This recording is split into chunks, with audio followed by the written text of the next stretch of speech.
Aku teringat yang aku tertinggal masa kami berhenti rehat.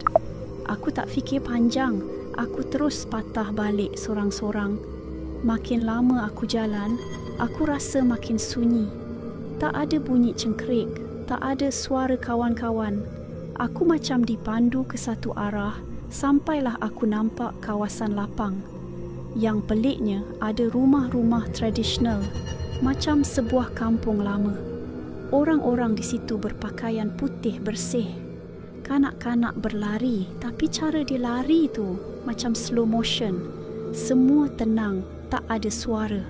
Aku sedar, ini bukan dunia aku.